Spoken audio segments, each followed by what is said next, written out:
Good evening and welcome to The Right Side, the show where we talk about today's news, issues, and trends from an admittedly conservative perspective.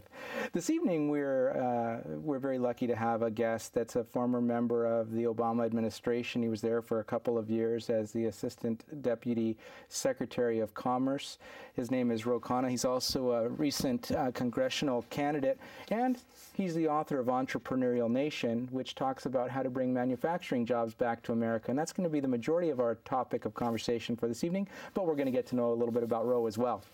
So Ro, thank you for joining us this evening. Thanks for having me on, Chris. So talk to me a little bit about how you got yourself into a cushy gig within the Obama administration. How did that work? I don't know, cushy, long 80-hour weeks in any administration, but I got to be the Deputy Assistant Secretary of Commerce. I had actually worked on the president's very first campaign, coincidentally, when I was an undergraduate at University of Chicago, and he was running for the state Senate. I think that helped, and then I'd done a lot of work with the Democratic Party on innovation issues, on intellectual property and trade. I found myself overseeing 109 of our commerce offices that have the mission to increase exports and increase American manufacturing. And it was a fascinating job where I got to travel around the country and meet successful manufacturers and help them find markets overseas and figure out how to make things in the United States.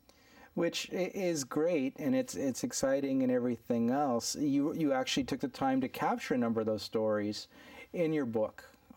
Did you know when you were touring that you'd be writing the book, or how did this kind of come along? No, it's sort of, I kept meeting these inspiring stories of American manufacturers, and before the job, frankly, I had thought most manufacturing had gone offshore, and I would meet companies that were making fire suits here and blenders and airplanes, and I said, wow, I didn't know this. Probably a lot of people don't know it, and then I started paying more attention.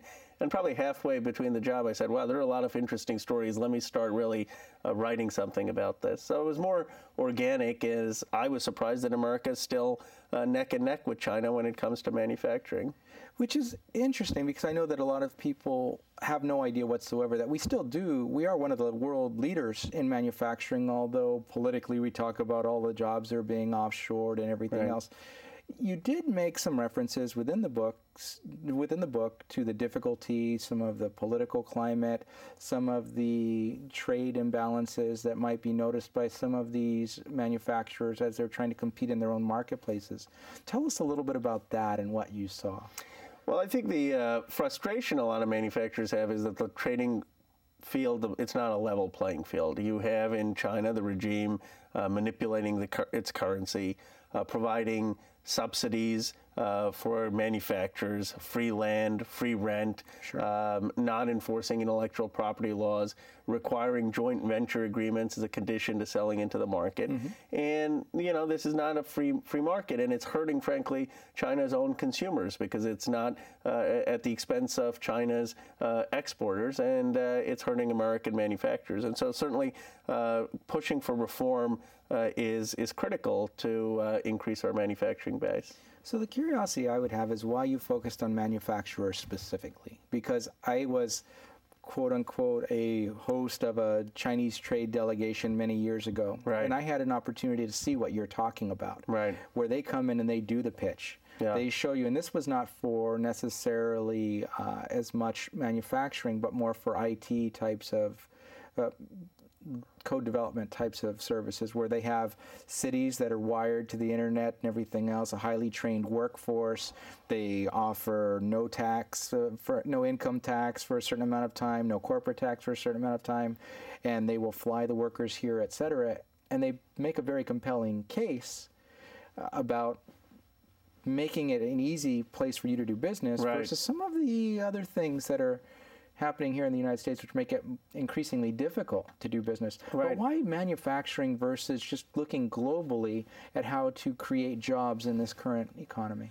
Well, that's a great question, and certainly manufacturing isn't the only answer. I mean, the service sector is going to grow more when it comes to job creation. That said, it would be malpractice for our country to lose its manufacturing base for three reasons. One, 70% of world trade is still manufactured goods.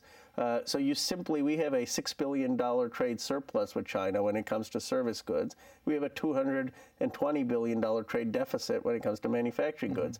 You simply can't balance the trade deficit selling more legal services and Hollywood movies. We need a manufacturing base. Secondly, the link between manufacturing and innovation. Almost 90% of patents come from manufacturing firms.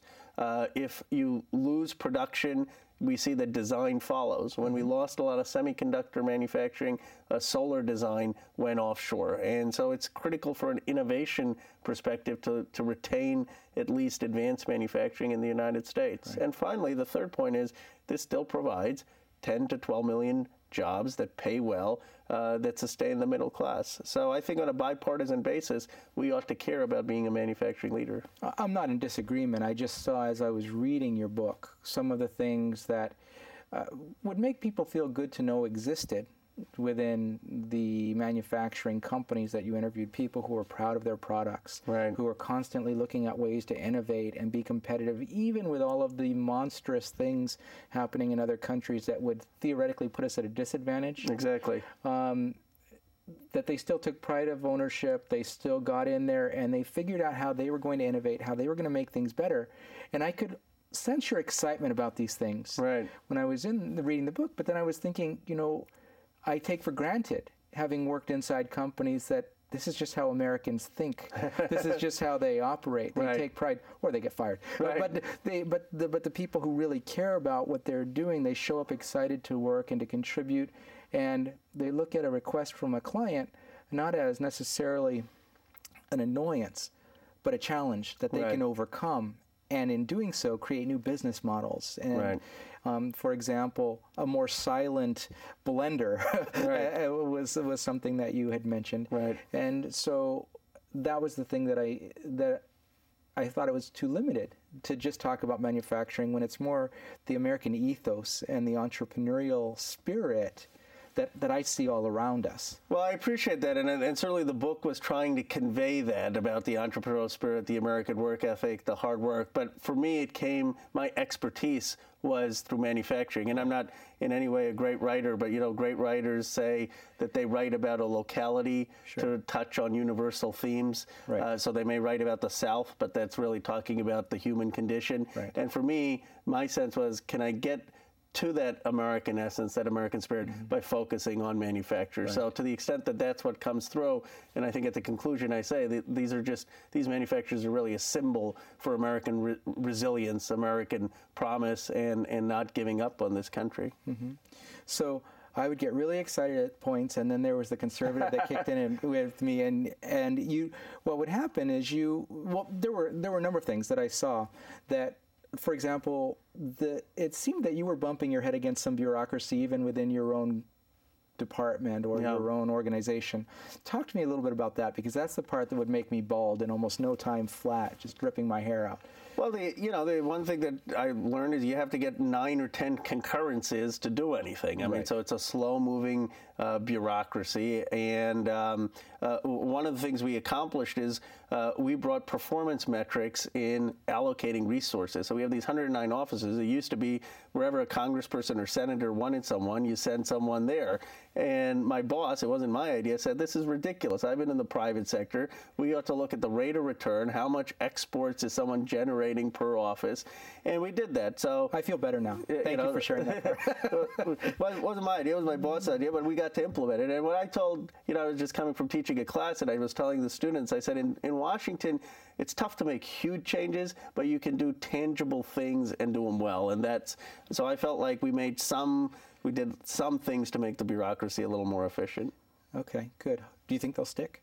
I think that one will stick. Good. And I do think that there's a becoming an awareness, even in Washington, about having more metrics. I mean, one of the stories I told here is Andy Grove, when he asked me, he said, well, figure out, I've got a homework assignment as a condition of meeting you. And I said, well, how hard can this be? I've got every economist at my disposal at Commerce. And he said, well, find out how many jobs are we outsourcing every month and how many jobs are we insourcing. Turns out we don't measure that as a United States government. And so Grove's point was, well, if you don't measure something, how are you going to achieve it? And I think as this we get more people with some private sector experience in government, they're going to realize that a metrics-based approach, a performance-based approach is good. And it's good if you have a liberal vision of government, because you want to show that government works to be able to fund government. So sure. I think there should be a consensus that we want the type of government that's going to produce results. I'm in a complete agreement on that. So one of the things that I would get excited about, and then you'd bring me back a little bit and just kind of that, is that you would talk about they were overcoming all of these adversities, and then you were saying, and this is why we need to fund them right. with government funds or right. whatever. Talk to me about that and why they, if they're doing well, why we would need to fund them. It's a great point. I mean, I am not for government direct funding to the private companies, but the question is, can there be certain government programs that are helping manufacturers be more competitive? And every other country has that. And you know what? They copied us, because it was, as I put in the book, it was Alexander Hamilton and Lincoln and influenced all the way to Herbert Hoover, who came up with this American economic system, which said government has a role to assist private industry in being competitive. And so let's be very practical about some of the government programs I recommend. One was what I was doing, the United States Foreign Commercial Service. Here you had individuals from the government who said, we will help you if you're a manufacturer, go overseas to sell into mm-hmm. India or China. Now, this is something, if you're GE or Boeing, you don't need the government's help. There are consultants that do it as well. There are consultants to do it. But if you're a small and medium-sized manufacturer and you have 20 employees and you haven't really thought about going overseas, mm-hmm. it helps that you can work with one of our embassies there. They can find potential buyers and give you a start in going and selling overseas. Sure. And this is not an indefinite subsidy or a handout. This is just providing a little bit of assistance in helping a manufacturer compete. Mm-hmm. Similarly with the Manufacturing Extension Partnership. That was actually a Reagan initiative. It was a bipartisan bill in the 80s that Reagan passed, and it says we have individuals who are going to help your company become more efficient, adopt the right types of production efficiencies, the right types of lean manufacturing. And you can say, why not hire McKinsey? Well, if everyone can afford McKinsey. Not everyone can afford it. So my view on government, and we probably have a obvious difference, but my view is, if there is a role for government that is productive investment, mm-hmm. that is helping companies, particularly small and medium-sized companies, be more economically competitive and facilitate economic growth, that's the type of role of government that we've always had a bipartisan consensus in this nation. Well, and on that same theme, if there are places that government's already made an investment that the private sector can benefit from, like at Lawrence Livermore Lab. Exactly. And their open campus type of project, right. where they can unleash the supercomputers for rental purposes for people trying to develop new models, et cetera. I think that that's a great opportunity, because the investment's already been made, so might as well utilize it, or commercializing some of the things that they've developed that may have been for war at first, but they have private sector uses. Sure, I think that there is a place for government. I'm not saying that there is no place for government, but it was just a question that I had for you. To put things in context, though, since the emphasis is on manufacturing, what do you think about all the regulation that's happening in the business climate in California specifically? I mean, we're a couple of days away from cap and trade in California. Mm-hmm. Manufacturers are going to be subject to probably having to purchase carbon credits on an auction, mm-hmm. because they have machinery or there's output or mm-hmm. whatever. Mm-hmm. Your goal of bringing manufacturing jobs to the country and the state, how is that affected by that, or mm-hmm. the 68 regulations a day coming out mm-hmm. of the administration mm-hmm. at a federal level? Right. How do we address that? How do we balance it? Well, here we may have some respectful disagreements and some agreements. I mean, I don't think we can win a race to the bottom. So I think when it comes to China or India or Brazil, just having no regulation, no clean air, clean water, not having strong environmental regulations is not the way we're going to win.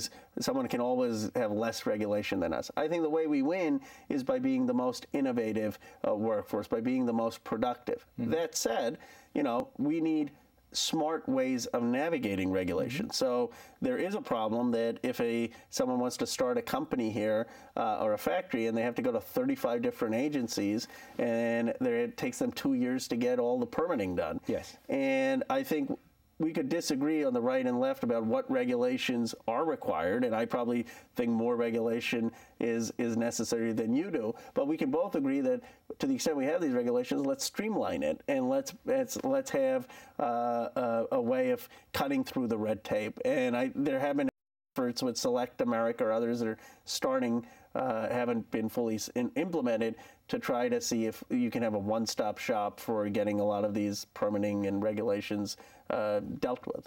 Well, to be clear, I mean, conservatives don't say that there should be no regulation. Of course. I mean, the EPA, I think, has its place. I'm not one of them that says take the whole thing out. Right. We don't want to chew our air or see our air and chew our water or that kind of thing. Right. But at the same time, it's not just sophisticated manufacturing companies that have challenges with the permitting process. Right. Because we have boards or pseudo boards, NGOs that show up and they say that they want a piece of the permitting action and everything else. And you've even got Carl's Jr. who manufactures hamburgers. Right. And they're saying that they can't put any more restaurants in California because it takes 6 months to 2 years. Right. Versus 6 weeks and they're up in Texas from the time they identify a spot. So there does have to be a balance, and there has to be a way of streamlining the process. But when we look at things such as having to buy carbon credits on the auction cycle, that's a direct cost that's going to be passed on to, well, if it's the refineries and the fuel production and everything else, that's going to be passed on to everybody who uses energy of any sort, which means that the cost of the manufactured goods go up, which means that the cost at the counter goes up. And so that makes us, I think, I'm not saying that we should have no regulation, but things like cap and trade could put California manufacturers specifically at an extreme disadvantage in my mind. How do they navigate that? How do they make it easier here? Well, it could be an advantage too if you're forced to produce with energy efficiency as the standard, and it's inspiring, innovative, and productive behavior. So, I mean, some of the European manufacturers, when they had strict environmental regulations, actually produced more efficient cars and other things, and it actually inspired better products. That said, also, we have an abundance of natural gas in this country, which I think is a promising source of cheaper energy. And I think, even though we discussed China earlier and the problems with the Chinese trading regime, and we can blame regulations, I think the fundamental issue is, how do we get to the higher end of the value curve in producing things? How do we have an innovative workforce that is continually inventing new products, being creative? That's how we're going to outcompete other states and other countries. And to me, that's the real crux of the problem. Do we have to tinker and make sure we streamline regulations? Absolutely. Do we have to make things easier? Yes. But we can compete while being environmentally sound if we are at the higher end of manufacturing. But I think it's just part of the again, going back to the American psyche and wanting to do things in a cleaner, more efficient way. When you start to get into the first world types of countries, they tend to be more efficient in their environmental pursuits and everything else anyway. It's just people who've achieved a certain level want to live in a clean environment. Exactly. They don't want to live in a business ghetto of some sort. The other point to that is, I think, in attracting the next generation, one of the things that struck me as I reread the book a while back is, most of the people I talked to are in their 40s, 50s, 60s, and there are not that many young people with the same values that you're talking about. And how are we going to attract them into manufacturing?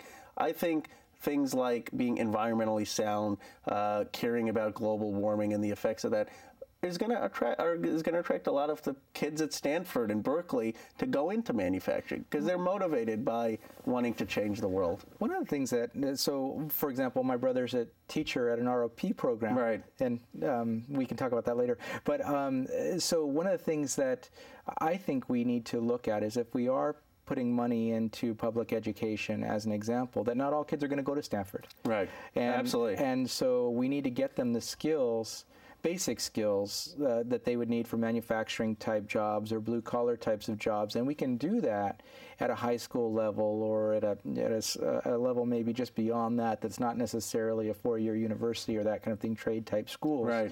And so that, I think, would be another thing that would make it attractive for employers to have a base of candidates that can do the kind of work that's being requested of them.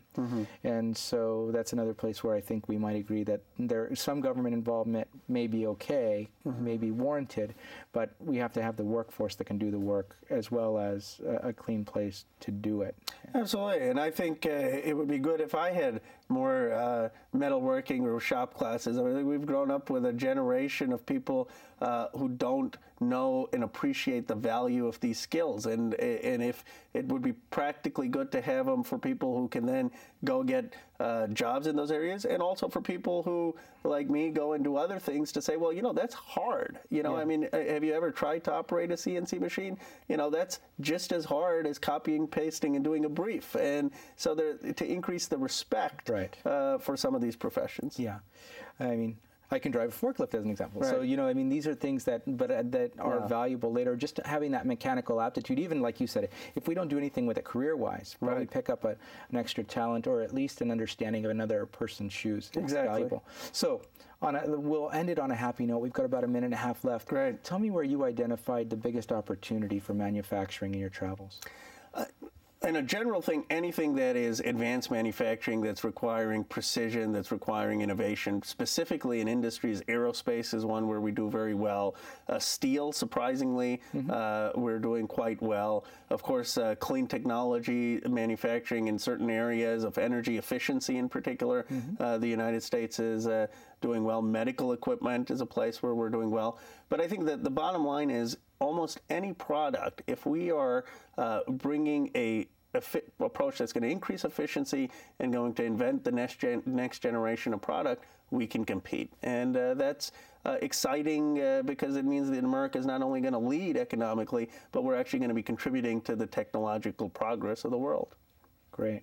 So if people want to get a hold of you, want to learn more about your book, your background, the things that you're working on coming up in the political arena, et cetera, is there a website they can go to? There is. It's www.rokhanna.com. And spell that for people. Of course. It's ROKHANNA.com. Great.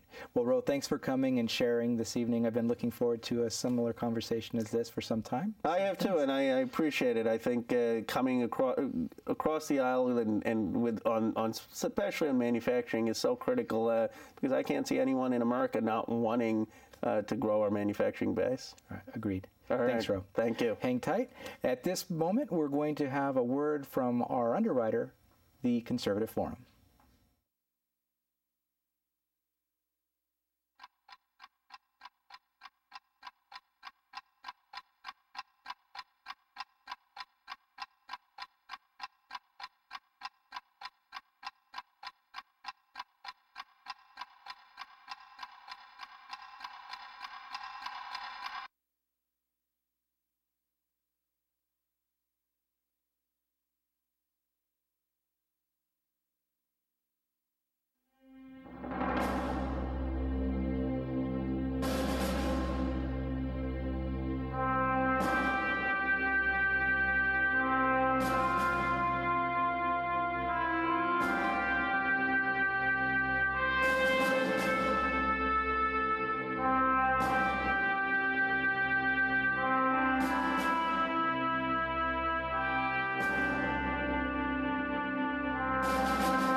Constitutional law attorney.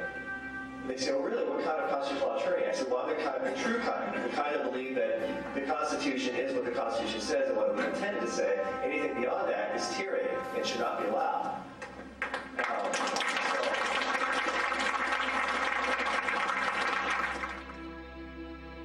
So it's come to this, my friends. You're ready for the second American Revolution against a ruling class that simply lectures but does not listen or defend the American people. It is government versus the people. Am I right? Look at the Electoral College example. Right? A leftist popular challenge to states' rights. You think the founders weren't brilliant people? Did they not know what they were doing by carefully calibrating to get the small states and the big states to come together? Why does Wyoming get 2 senators in California? Actually, I'd rather have Wyoming's 2 senators.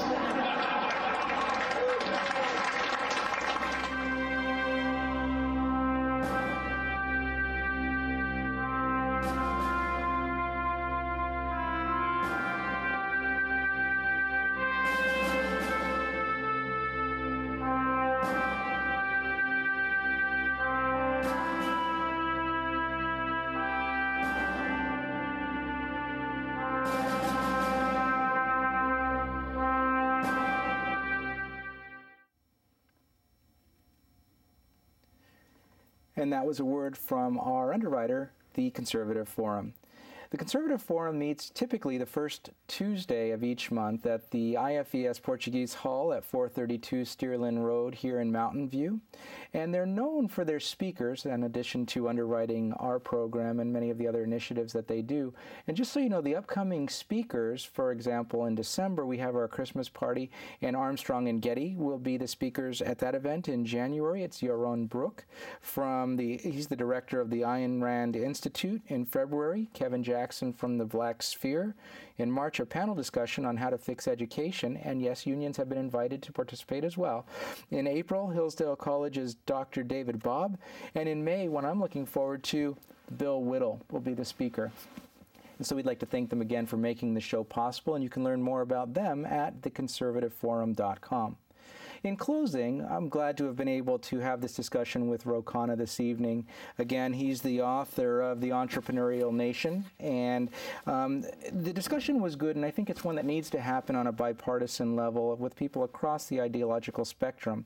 We need to work together to create jobs within not only California, but the country as a whole, and the only way we're going to get through this economy is banding together and taking the best possible approaches from everyone's perspective and combining them into something that's workable, acknowledging the need for balanced and streamlined regulation, as well as a cost-effective environment and a strong workforce to bring the different types of jobs, manufacturing, software development, and otherwise, to market. So get out there, get active, make sure that you're involved in what's happening locally, and if you can put your input into the local, regional, and state and federal discussion, please do so. Thanks again for joining us this evening on The Right Side. I'm your host, Chris Pareja, and I look forward to seeing you in person or sometime soon on the show. Thanks. Have a great night.